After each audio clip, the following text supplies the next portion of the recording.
Amini, Minister Tulas Ngesi, and deputy ministers who are also here, MECs of our provincial government here in Gauteng, and members of the provincial legislature, members of the judiciary and the magistracy, members of the legal fraternity, representatives of civil society and leaders thereof, leaders of faith-based and religious organizations, members of the Oakdene and Booysens communities, and members of the media, and ladies and gentlemen. It is indeed my singular honor and privilege to be here this morning during Human Rights Month to fulfill the promise that our government made to the people of South Africa.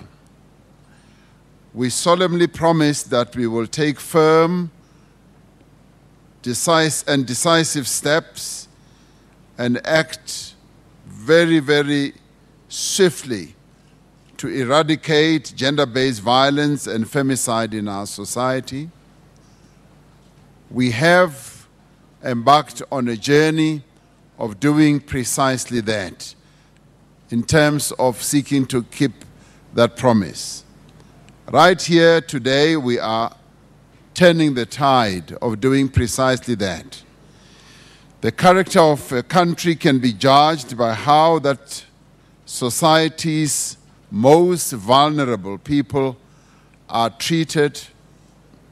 We have heard the pleas of survivors of gender-based violence that they would like to be treated with respect by our criminal justice system. In opening this new sexual offences court, we are affirming the right of the women and the girls of our country to be treated by the criminal justice system with dignity, with understanding, with compassion, with professionalism and empathy. The opening of the court today, together with the signing of the Declaration Against Gender-Based Violence and Femicide, are two of the measures we have put in place since the presidential summit convened in November of last year. The summit, which was attended by well over 1,200 women from all walks of life, opened the eyes, it also opened the ears, and it even opened the hearts of many of our people to the gravity and the impact of gender-based violence in our country.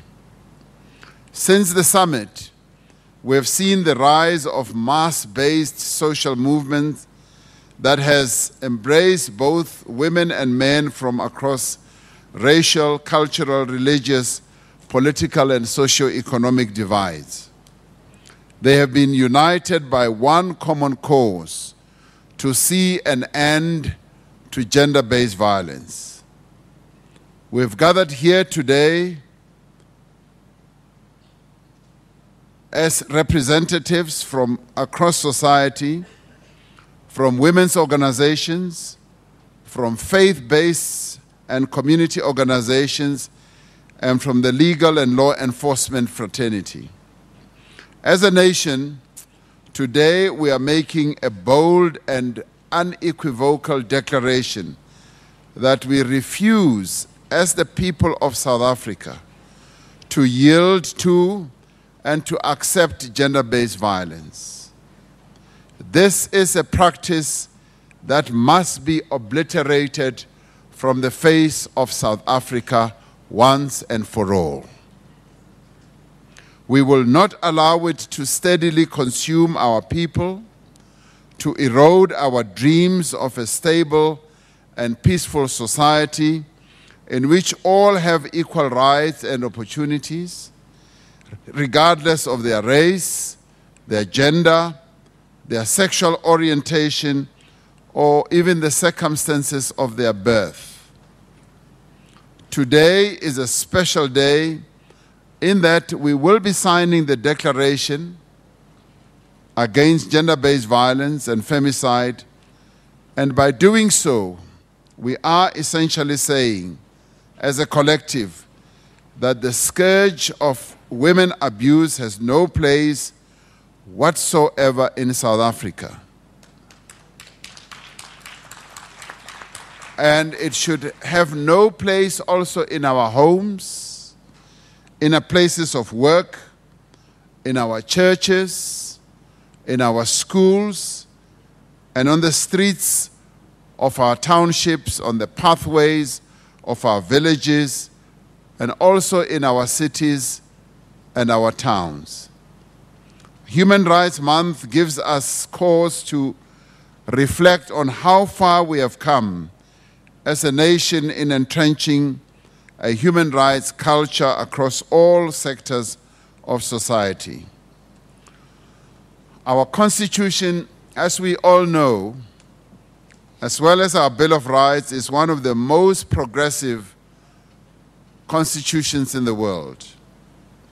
It also holds the right to equality, to freedom, to dignity and security of the person amongst its key outstanding aspirations. Yet, for so many of this country's women, these aspirations have not been met. So many of our country's women face a lived reality of harassment, of abuse, and of violence. In essence, our country is facing a national crisis when it comes to this. There is no day that goes past without us hearing harrowing stories of how women have been abused, have been raped, have been killed, and how children have also fallen victim to all those terrible deeds. Our women don't feel safe. They don't feel safe in their homes and on the streets of our country. Rape, abuse, and sexual assault is rampant, often committed by those closest to them. Gender-based violence affects all of us, and it also impacts on all of us, and it impacts on our lives. It extracts a heavy toll on relationships, on families, on communities, on workplaces, on schools, and on our universities and colleges. It breeds fear, suspicion, and other horrible deeds as well in society that still where society still needs to come to terms with all these terrible things that are done against our women and children. I said at last year's presidential summit that there is no acceptable level of gender-based violence. We don't want to bring the figures down. We want to eradicate this evil from our society. We have enacted progressive legislation like the Domestic Violence Act, the Sexual Offences and Related Matters Act, the Child Justice Act, and the Prevention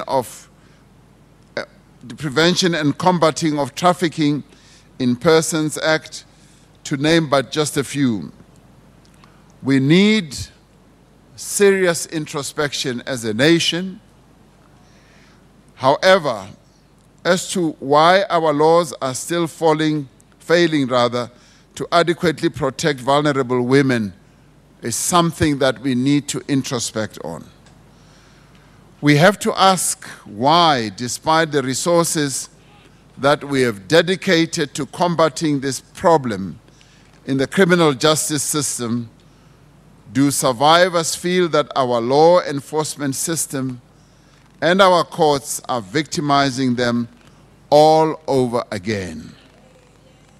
Above all, we have to ask whether in advancing our various policies and programs to combat gender-based violence, we are truly adhering to the ethos and the true meaning of our Constitution and the Bill of Rights.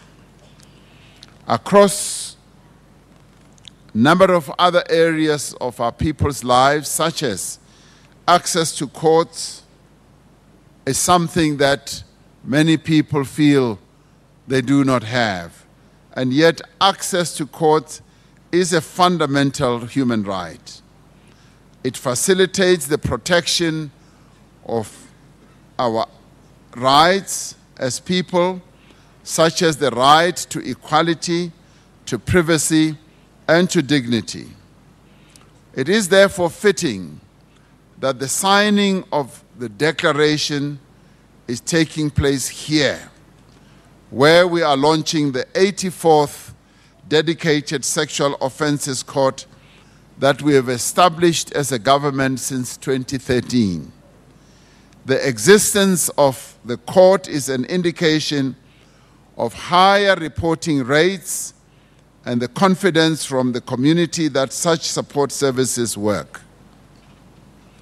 Earlier, Advocate Batoi was saying, as head of the NDPP, as the NDPP was saying, we need more and more courts like this one that we see here. And they should not only be in the towns and the cities of our country, but they should also be in the rural areas. And she is absolutely right. Now, the existence of the court is an indication of higher reporting rates and confidence from the community that such support services actually do work.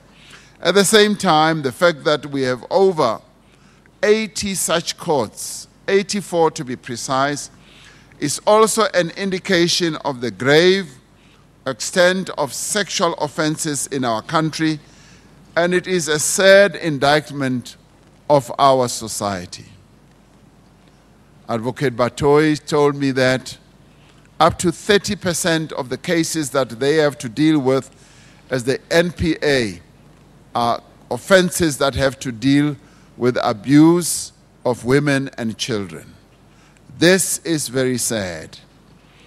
Here we have established an integrated and comprehensive facility that will provide services to survivors of gender-based violence in several courts: a sexual offences court, domestic violence court, a maintenance court, a children's court, 4 district courts, a civil court, and a regional court. In launching this facility, in other words, this court,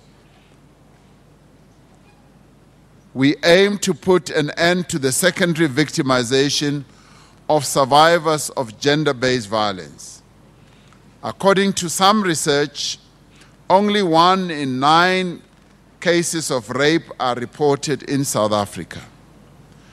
This is no small part due to what UNICEF describes as a general lack of confidence in the criminal justice system, but also in the way in which survivors of sexual offenses are treated if and when their cases finally do make it to trial.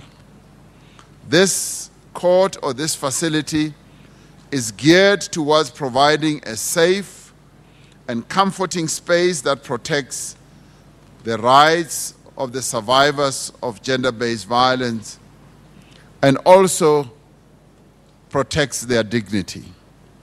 I was most impressed as I was being shown around the various rooms in this court building to see how even young children will be able to find this facility to be conducive to them being able to give either evidence or testimony in a relaxed and a very conducive atmosphere.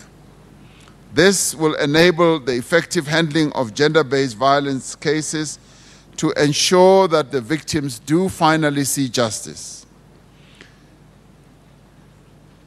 Just as we strengthen our ability to arrest and successfully prosecute offenders, we must also intensify the broad range of measures that are required to prevent such violence in the first place. We must make greater use of research and evidence to devise holistic solutions and interventions.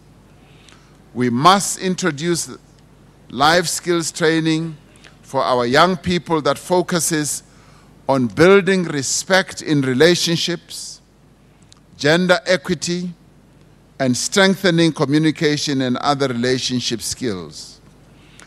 Research has shown that this results in a reduction of intimate partner violence in adolescents. We must strengthen the government funding efforts to focus on criminal enforcement, advocacy for survivors, and building local capacity, because research has shown also that this leads to a decrease in rape statistics. We must support women and girls who seek to obtain temporary restraining orders against their abusers. And we must also increase awareness around dating violence. We must better coordinate our activities as government, between government departments and with civil society as well. We also must focus on improving various criminal justice and social interventions, combined with tracking mechanisms to measure the effectiveness of our responses. The declaration that we are signing here today represents our collective commitment to implement what I would call a comprehensive and effective prevention and response program to end gender-based violence and femicide in our country. Now, through this declaration, we are also affirming that political, government, business, and community leadership should take joint and collective responsibility in ending gender-based violence and femicide. It is, in the end, this cohort of leadership that should be held accountable for actions and omissions that serve as obstacles to achieving the goal of ending the scourge of gender-based violence. We have agreed to establish an interim steering committee with resources. Yes, with resources to establish a permanent multi-sectoral coordinating body and implement actions in this declaration. The interim steering committee, which has already been established, will develop an action plan and the structure of the multi-sectoral steering committee. It will also map the response of services provided for survivors. It will also establish a national rapid response to support survivors and develop guidelines for ethical media reporting as well. The multi-sectoral coordinating body will be championed by the President and governed by a statutory framework. It is significant and necessary that most members of this body will be the members of civil society. Government, on its part, working together with its partners, will review the existing laws as well as policies related to gender-based violence and femicide to determine if they are adequate.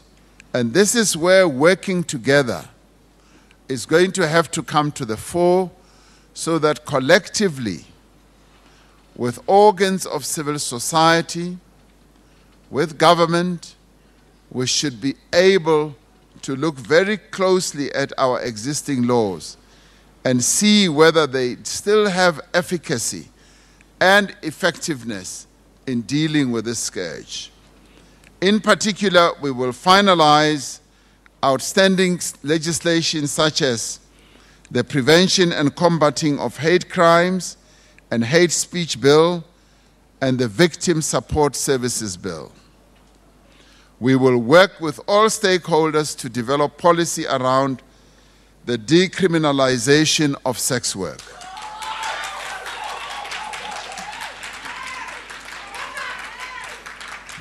There is a need for government to investigate harmful religious and cultural practices that lead to the exploitation of women and children. As we establish these structures, we commit ourselves in this declaration to maintain, to resource, to strengthen, and to reinvigorate the existing gender machinery. It is our desire with this declaration to strengthen our country's capacity to produce research and database to inform evidence-based policies, solutions, and programming. And this should bear testimony to the fact that we do not see this declaration as just a piece of paper whose very, very far-reaching interventions are not going to be implemented. We intend to implement what we set out in this declaration. Survivors of gender-based violence need to be treated with fairness, with respect, with dignity, and privacy. We will therefore work to enable communicators and institutions responsible for communication to develop, to adopt, and to execute ethical guidelines of reporting. To prevent gender-based violence requires that we implement social behavior change programs in our communities to tackle patriarchal values and norms.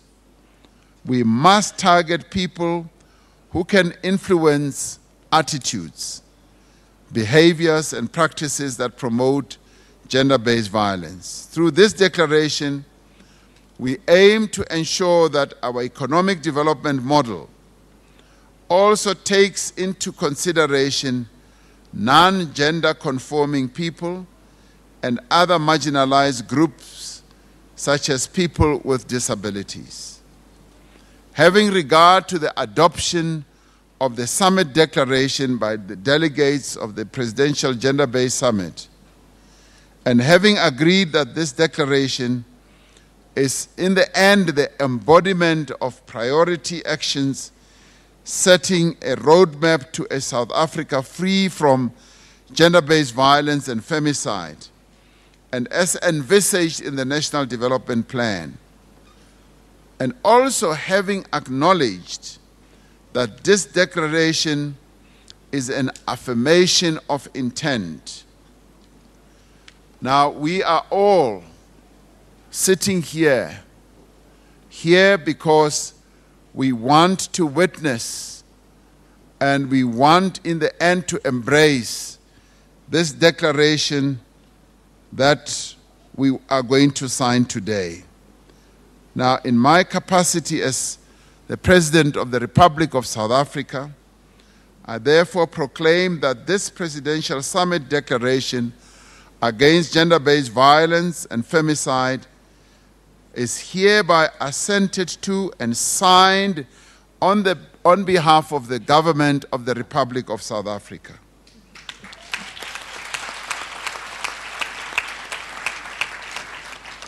And today begins a new era in our determined struggle to rid our society of gender-based violence and femicide. The commitments made in this declaration are, in the end, compatriots, far-reaching, and will require a great deal of effort. They will also require resources, budgetary resources for that matter, and that is what all of us as a nation need to be aware of. We will require significant resources if we are going to end gender-based violence in our country. But it is also going to require a great deal of cooperation, where we will have to commit ourselves that we are going to work together, where we will go hand in hand, working together and walking together to bring an end to gender-based violence. And I implore all of us to see this as a joint effort, where all of us have our roles to play. And at times when government falters, slows down, we should be on hand to raise the issues with government and get government to step up. And indeed, where various community-based organizations also falter, we will be the first to raise the issue and say we have a huge task ahead of us, and it requires our total commitment. We are determined that we should implement all the resolutions without delay and without fail. Working together, I am certain that we will succeed. I am now at a point, as I stand here, where I am ready, with my pen in hand, to sign this declaration.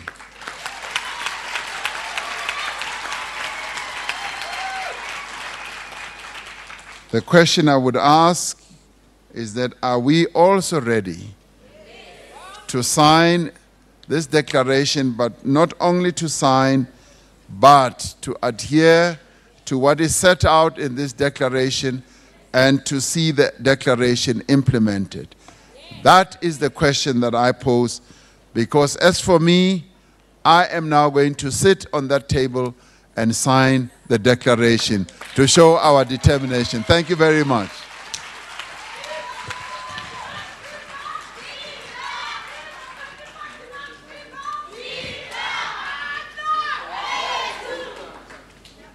Thank you very much. The President asked whether we are ready. We are ready.